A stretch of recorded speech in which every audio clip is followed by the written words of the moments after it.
All right, it is August in Montana, which means chokecherries are ripe and ready to go. And this is the first year I ever decided to do something with chokecherries. So let's go see what I'm up to.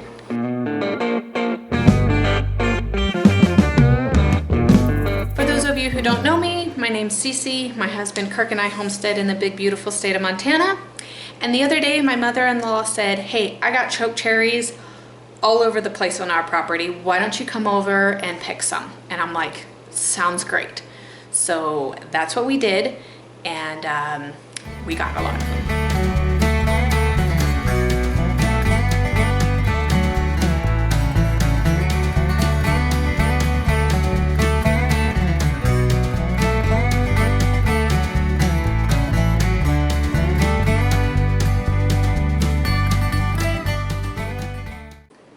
Alright, so this is what we're working with.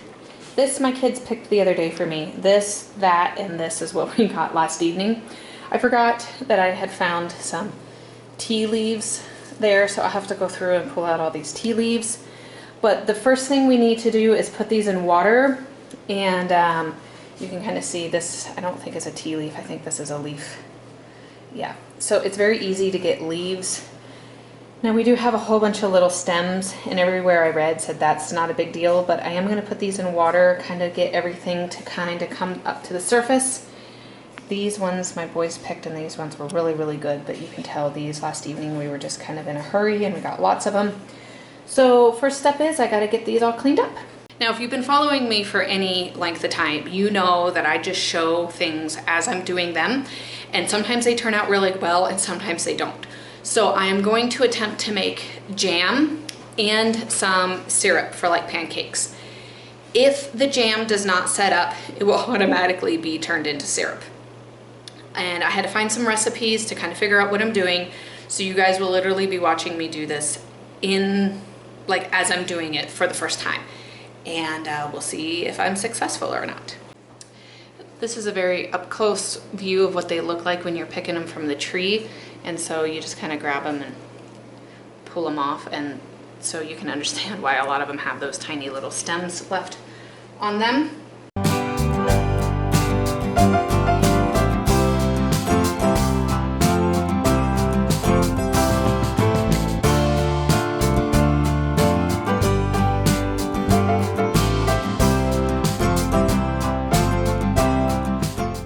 Okay, I'm supposed to bring them to boil and then let them simmer for 15 minutes, probably till the berries kind of get soft and mushy, and then strain them. Straining them may be the trickiest part because I have 2 batches to do, so I may need to tie them on a stick and let them drain over a bucket while I do the second batch.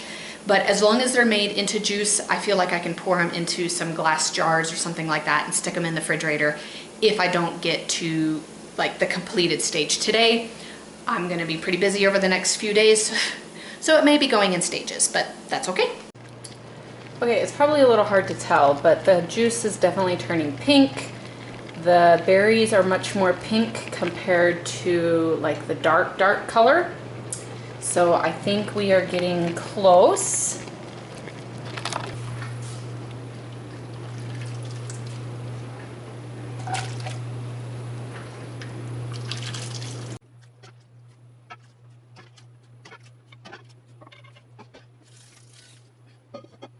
Okay, I might have bit off more than I can chew. I thought this was about half of them until I got the other stuff started. And this is not half of them. This might be a third of them. And so I was really hoping I would be able to put everything in here, and there's no way that's gonna happen. So I am going to have to try to lift this up high enough to actually have it strain and then figure out what to do with the rest. I just stuck the rest of them on to cook down, and yeah, it's definitely way more than I thought. So this could be fun. All right, I got Kirk to help me with this big bag when he was in. So I am just going to let this strain potentially even overnight. I'm gonna try to tackle pickles next. So if you want to see how I do an easy homemade pickle, tune in for next week's video, if I can talk. My mother-in-law called me and said there's even more. So we may go pick more this evening because I want more juice. You can see in that container how much juice we have. There we go. Okay, it is the next morning. My kitchen is already like a complete disaster. I squeezed out as much as I could of all the juice from the hanging cherries overnight. It's a mess when you start squeezing, things start splattering. Just be prepared, you're gonna have a mess. I'll show you down here. I put all of them in a nice big bucket for the chickens. That is some more that we picked last night, and I have another batch on the stove this morning. But right now, I kind of need to get things a little bit organized for the new batch that is cooking. So I am going to attempt to pour the juice that I had put in my big canner into a half-gallon jar, so I have a little bit more space and room to go for the next batch. So we're gonna attempt that now. Oh, it just splashed me in my face.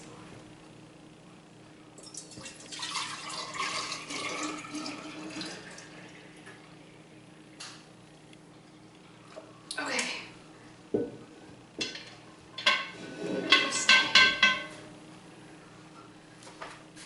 Splashed me all over my face. Okay, I need to go find another half-gallon glass jar, but that's working. I was not expecting almost 1.5 gallons of juice.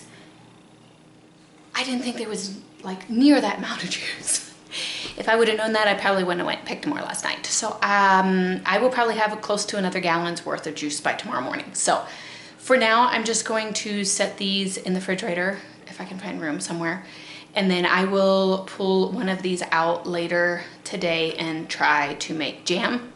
My stove is kind of currently being pretty occupied. This front burner doesn't work and I can't really boil stuff with that big guy right there. So I gotta just wait till I have a little bit more room. But yeah, my floor is gonna need to be mopped by the end of the day for sure. And I'm probably definitely going to need a shower by the end of the day. Definitely glad I'm wearing a big old apron because I'm already like splattering myself. So, all right, we get to set this aside until I'm ready to tackle more. Okay, I am ready to try to make jam with some chokecherries. Now, I've read a lot of different recipes. I just ended up picking one from the internet that I thought looked pretty simple. I'm gonna do equal parts chokecherry juice to equal parts sugar. I've seen some that there's more sugar, I've seen some less sugar, but I'm gonna do equal parts. I am gonna go ahead and add some lemon juice to it as well. My biggest concern right now is the amount of pectin. I'm not entirely sure if the pectin that I have is the same type that she used in her recipe, so that's gonna be my biggest kicker. It may come out too thick, and if it does, then I guess we have really thick jam. And if it doesn't set up at all, then it's syrup. So best case scenario, it comes out perfectly. Second case scenario, it comes out like syrup. Probably worst case scenario is it is really thick. It's still usable for jam. It's just really hard to spread on bread. So I have my kettle set up here, and I'm gonna go ahead and start by getting the juice and the lemon juice heated up first. I did go ahead and put all my jars in hot water. That is a key thing. If you're pouring hot into glass, you are gonna wanna fill your jars with hot water and set them. I put hot water in the sink too, so they're not only filled with hot water, but they are also hot water around them, because you can shatter glass if the glass is not warmed up. So yeah, I'm gonna get started.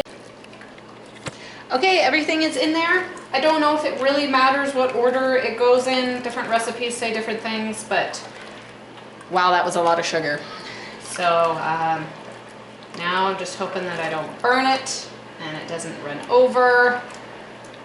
And here we go. Definitely use a kettle larger than you think you're gonna need, because that'll give you lots of room to bubble. We are almost at our 2 minutes. All right, Now I gotta jar it up real quick.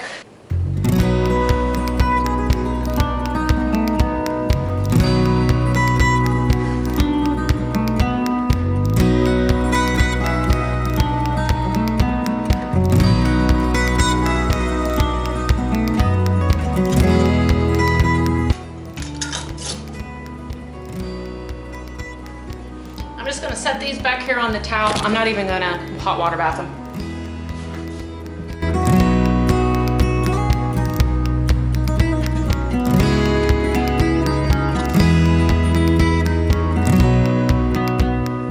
All right, this guy gets to go in the fridge, which means I'll probably find out a lot sooner than the 3 that I put on the counter, whether they're gonna set up or not. So I did 4 cups of juice plus a half a cup of lemon juice, and so that gave me 3.5 pints. Just so you know, if you're doing, you know, a smaller amount, it is gonna be smaller. I'm kind of half tempted to go ahead and try another one, but I really wanna know if this sets up or not, because if it doesn't set up, then I'll add more pectin to my next batch. So I'm gonna stick him in the fridge for a little while, let him cool down, and see what he turns out to look like before I do any more. So yesterday's jelly did not become jelly. It is syrup. So time to try again. The recipe that I was using called for 1 packet of pectin. I did not buy the packets, I bought just the powdered. And so I thought I had done research, and I thought it said 3.5 tablespoons of pectin equals 1 packet. But then last evening I started doing some more research, and it looks like I need 6 tablespoons, not 3. So I'm going to try it again, and this time using 6 tablespoons of pectin and seeing if we can get there. So I'm gonna be doing 4 cups of chokecherry juice, a half a cup of lemon juice, pour in the 6 tablespoons of pectin, bring everything up to a boil, add 4 cups of sugar, and then really boil it for 2 minutes, and then go ahead, jar it up. If it goes according to how it did yesterday, I'll have like a half a jar left of stuff, and I'll put that in the fridge, and I should know within a few hours whether it's actually gonna set up like jelly or if once again it turned into syrup.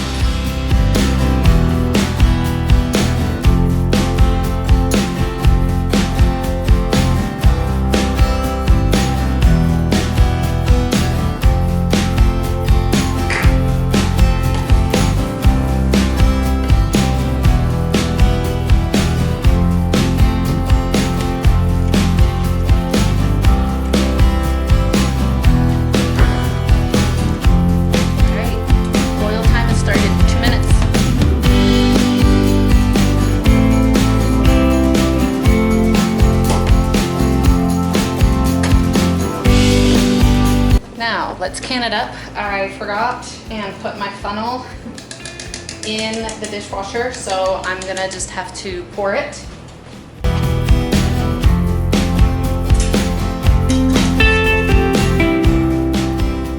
It feels thicker than yesterday's, so I think it's looking good. Okay, just as I had planned and hoped, oh, that ring does not want to go in very well. I don't have a full one, so I'm gonna stick him in the refrigerator, and I should know within a few hours whether this is gonna set up like jelly. Well, I checked the one in the fridge. It is cool to the touch. It didn't set up. So, I don't know if I'm gonna be making chokecherry jelly. We might be just doing it all as syrup, which realistically, that's probably what we'll use the most of anyways. We're just not a family that goes through a lot of jelly. I am a little bummed though that I couldn't make it work. I'm not entirely sure what's going on. Maybe I'll keep trying with some different types of pectin. I don't know. But anyways, thanks for following all the way to the end. This is what happens when I bring you along for the journey. It's not always perfect. So thanks for following along. We'll catch you next week.